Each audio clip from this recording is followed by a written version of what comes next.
శ్రీ గురుభ్యో నమః. శ్రీ మహాగణాధిపతయే నమః.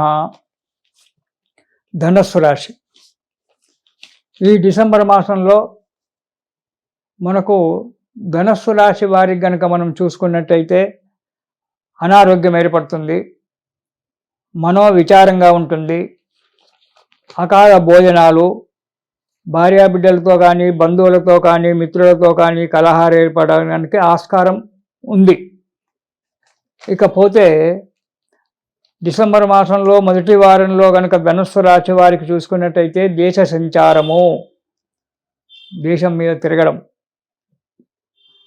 రుణబాధ, స్థానచలనము, కార్య విఘ్నము ఇవన్నీ కూడా జరగడానికి ఆస్కారం ఉంది. దేశం మీద తిరగడం అంటే రుణబాధ, ఈ అప్పుల వాన్లు పెట్టేందుకు బాధపడలేక దేశాల మీద సంచలనము, ఇంకో 2 రూపాయలు అప్పుగా రుణంగా తెచ్చుకోవడం. స్థానచలనం, ఆ ఇల్లు మార్చేసి ఇంకో ఇంటికి వెళ్ళడము, ఆ ఊరు మార్చేసి ఇంకో ఊరికి వెళ్ళడము, లేదా ఉద్యోగంలో మార్పులు రావడము, ఇవి జరగడానికి ఆస్కారం ఉంది మొదటి వారంలో. కార్య విఘ్నము, ఏ కార్యం తలపెట్టినా ఆ కార్యం నెరవేరకపోవడం అనేటువంటిది జరుగుతూ ఉంటుంది ధనుస్సు రాశి వారికి మొదటి వారంలో. ఇక రెండవ వారాన్ని కనుక మనం చూసుకున్నట్టయితే బంధుమిత్రుల చేత కలహాలు ఏర్పడము, స్నేహితుల చేత కావచ్చు, మిత్రుల చేత కావచ్చు, పోట్లాటలు కావడము, భార్యాబిడ్డలతో పోట్లాటలు, ఒకరినొకరు అర్థం చేసుకోవడం వల్ల, అగ్ని వల్ల కానీ దొంగల వల్ల కానీ భయం ఉంది కాబట్టి జాగ్రత్తగా ఉండండి. శత్రువుల బాధ కూడా కలగడానికి ఆస్కారం ఉంది కాబట్టి చాలా తగు జాగ్రత్తగా ఉండండి. ఇక 3వ వారం కనుక చూసుకున్నట్టయితే ధనుస్సు రాశి వారికి సూక్ష్మ బుద్ధి వస్తుంది.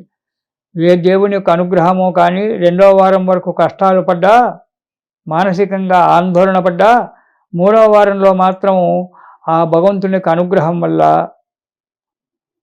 సూక్ష్మ బుద్ధి ఏర్పడుతుంది, ఆలోచించేటువంటి శక్తి పెరుగుతుంది, ఆలోచించడానికి ఆస్కారం ఏర్పడుతుంది. కార్యజయము, చేసేటువంటి కార్యక్రమాలలో విజయం కలుగుతూ ఉంటుంది.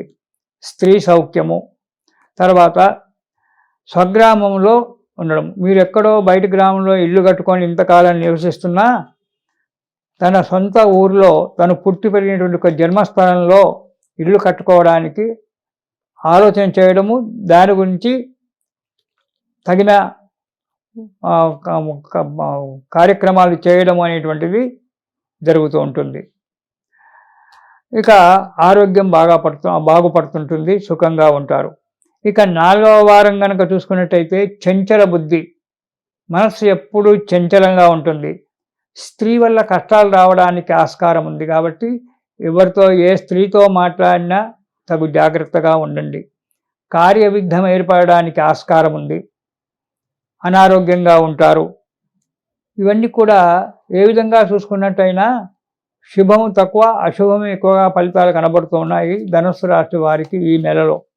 కాబట్టి తగు జాగ్రత్తగా ఉండి రామరక్షా స్తోత్రము లేదా ఆపదోద్ధారక స్తోత్రం అనేటువంటి దొరుకుతుంది. ఈ ఆపదోద్ధారక స్తోత్రము ప్రతిరోజు చదవడం వల్ల మీకు అన్ని విధాల కష్టాలు తొలగిపోయి ధనుస్సు రాశి వారికి సుఖంగా సౌఖ్యంగా ఉంటారు. ఇది శుభం.